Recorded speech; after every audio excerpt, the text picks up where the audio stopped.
nadhani ni mabingwa watetezi wa michuano hii ya AFCON. Yep, correct.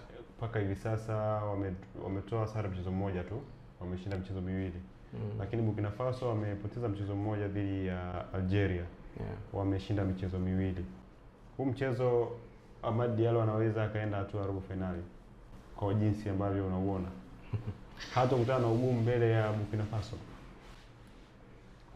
Ugumu hauwezi kukosekana. Burkina Faso ni timu nzuri sana. Ni moja ya timu ambazo kwenye mashindano haya naamini hazijapewa nafasi kubwa ya kuchukua ubingwa. Lakini ni timu ambayo it's a very solid timu ambayo inacheza sana kitimu. Na hata game ambao walifungwa na Algeria, walifungwa goli 3 nakumbuka, kitu kama hicho. Lakini si timu ambayo ilikuwa inaogopa Algeria. Japokuwa imefungwa, lakini ilikuwa inaendelea kupambana kutafuta matokeo.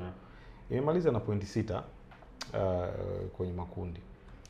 Lakini hawa wanaokutana kati yeye na Ivory Coast, hata historia yao, Ivory Coast, Burkina Faso sio dhaifu kwa Ivory Coast.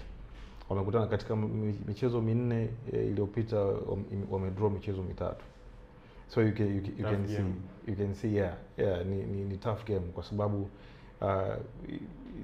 Burkina Faso inanikumbusha namna Zambia walivyochukua ubingwa. Ilikuwa ni timu moja ngumu sana. Sio lazima wakufunge goli nyingi, wanaweza kufunga goli moja urudishi na haurudishi, au Giriki 2004. Yes. So Burkinabe pia ni wagumu sana, ni wagumu.